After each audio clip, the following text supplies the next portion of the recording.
Hello guys, this is UniversalGiant and welcome back for more of Let's Play Pokémon SoulSilver. This week, assuming my throat holds up to it, we're going to finally be tackling the battle frontier just to the west of Olivine City. And since we defeated the Elite Four for the first time, this place is finally open.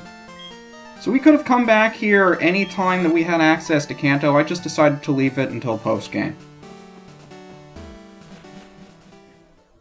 Now, the battle frontier isn't someplace that I'm all that familiar with, just because the last Pokemon game I'd played before Heart Gold Soul Silver was Gold and Silver, and there was no such thing as the battle frontier. Now, I could just walk around and talk to people, especially that guy over to the left, because what's he doing hiding behind the building here?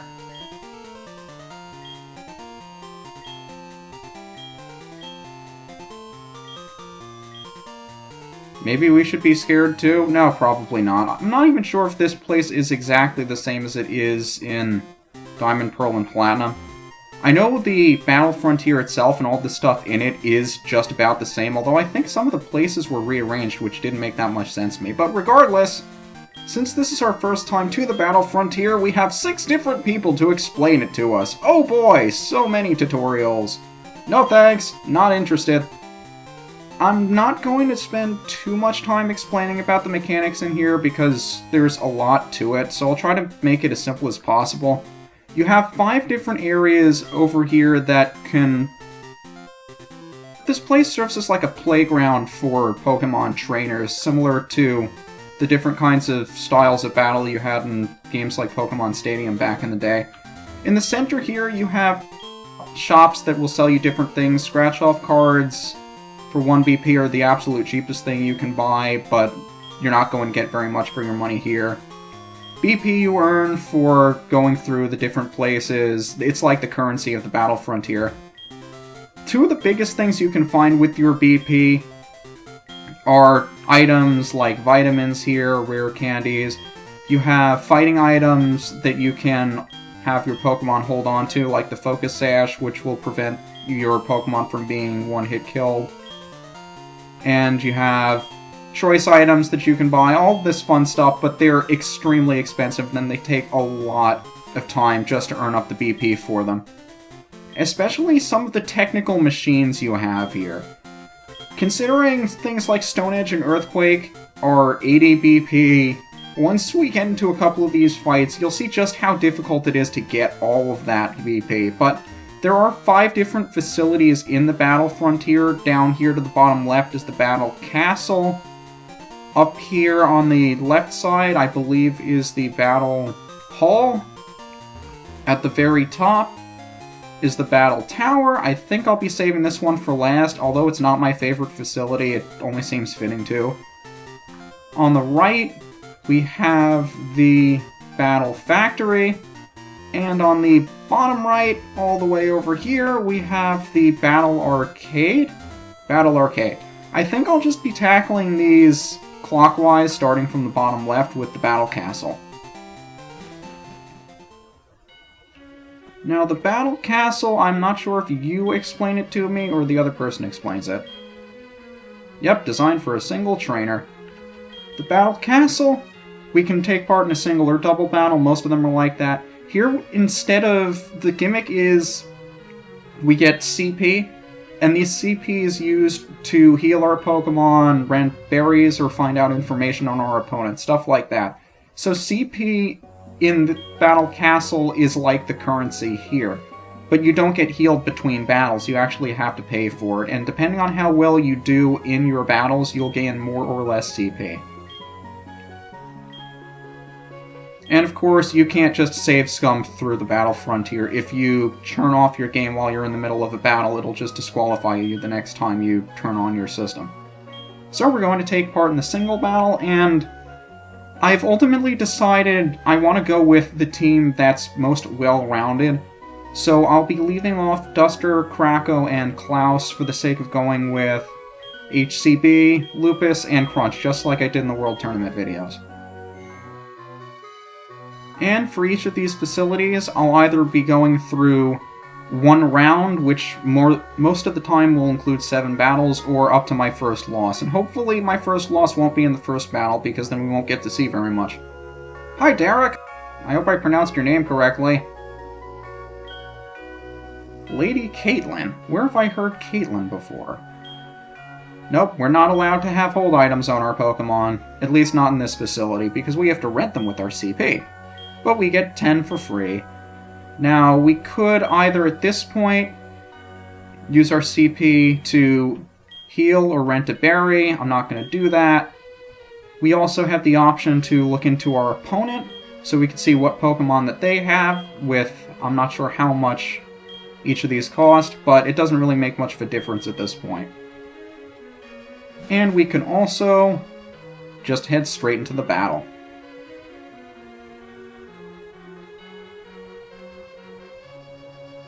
And that's Caitlin all the way at the very top, watching over everything we do here. And here we are, our first battle in the Battle Frontier. Now, unlike most of the other battles that we've had to do at this point, these battles, we do not have the option to switch out after we knock out a Pokemon, nor do we have the option to use items from our bag.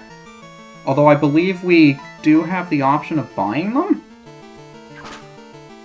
Like I said, I'm not all that familiar with the Battle Frontier because I don't spend too much time in here, but I think it is worth checking out just to see the different kinds of battles you can get into and all the different kinds of things you can do in these games.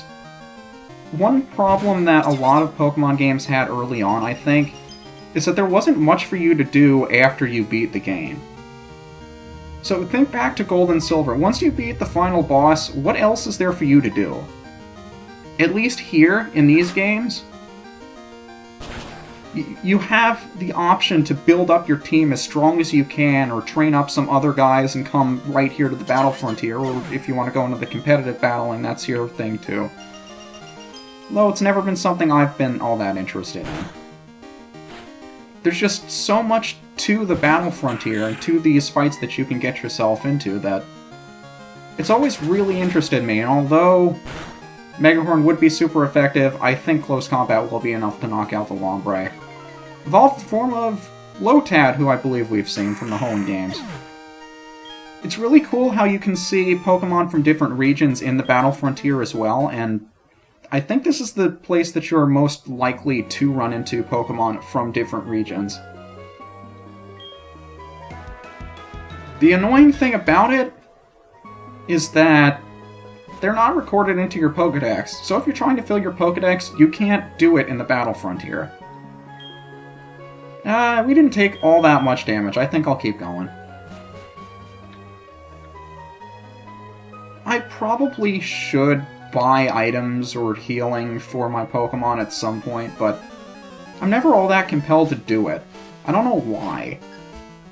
I mean, it was just the first battle, but the whole strategy behind the Battle Castle is that you can enhance your opportunity. I don't know why I went with Brick Break instead of Earthquake. I guess they do about the same with Stab. But the idea is you want to build up your Pokemon to be as strong as they can be, and put them at the greatest advantage, which is a little bit silly if you don't take advantage of that and just ignore it. I don't know why you double T-waved. But also, any Pokemon you enter into most of these facilities are automatically leveled down to 50. So you can't come in here with a team of 100s and expect to just blow everybody away. It doesn't work that way.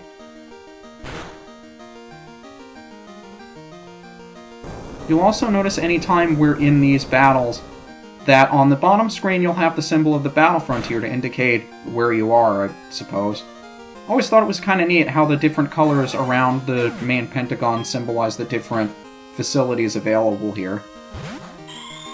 And if you include the black and white in the middle, you could say that these represent the Upa Delcatty as well. That's a little weird, isn't it?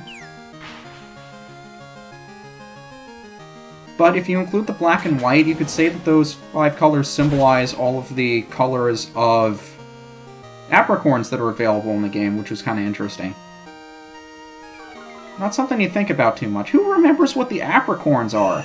I'm surprised I even remembered, but just looking at the colors, it brought back the memory. You also see sprites trainers from the Diamond, Pearl, and Platinum games that aren't otherwise visible in the game. But for that fight, we also get more CP as well. I think I'll heal up HCB because what the hell else am I going to spend my CP on?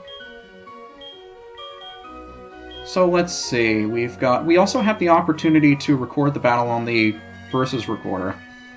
Not gonna bother with it. How about... do we have healing options? We have Restore HP. I'm not sure if he's still paralyzed, though. Yeah, sure. Is he still paralyzed? I'm not sure. I wish I knew. I think we also have the option of changing the level of our opponent so we can level them up or level them down.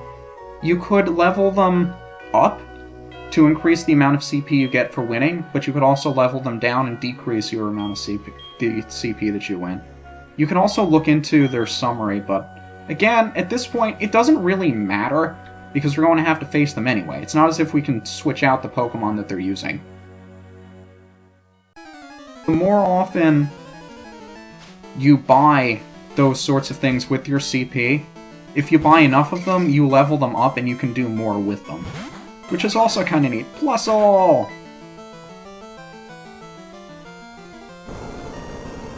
Helping Hand. I think we may have been prompted to learn this with Espeon. Only useful in double battles, it's a priority move that increases the amount of damage that the teammate does on their turn. Completely useless in a single battle, though. And Swablu resists all of my moves. No, it does. I keep thinking Swablu was a dragon type. Although it evolves into our Altaria, right now it's just a normal flying type, just like a Pidgey.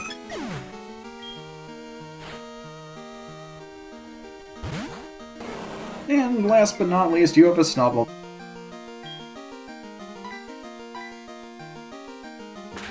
I can understand with Grand Ball, and this is an issue I have with a number of evolutionary lines that have Intimidate, like with Shinx. The entire line, including the really cute and adorable one, also has Intimidate. Why? Consistency? I guess, but it's not really intimidating.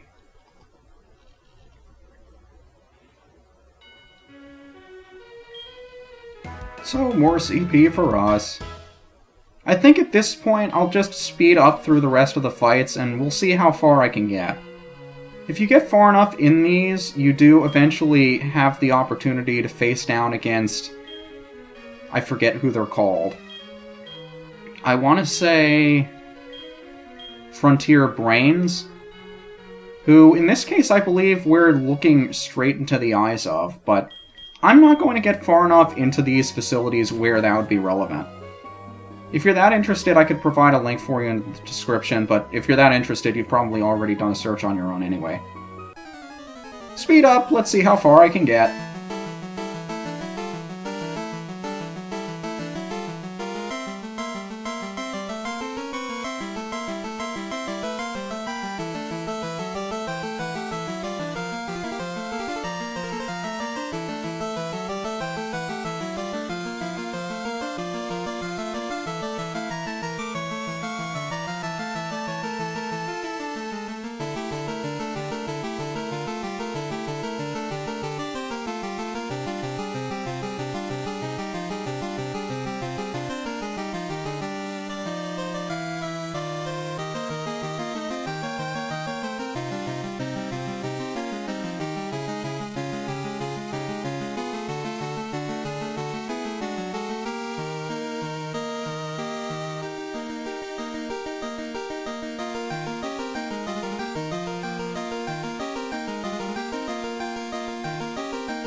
I have the strangest feeling HCB is going to get a lot of screen time in this place.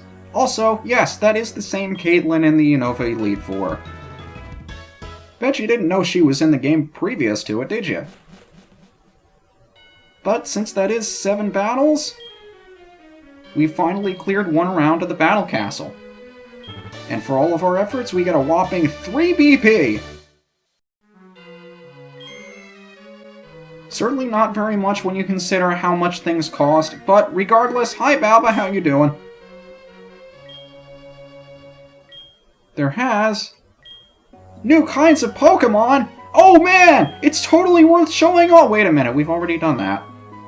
Thanks, Balba, already put up the video.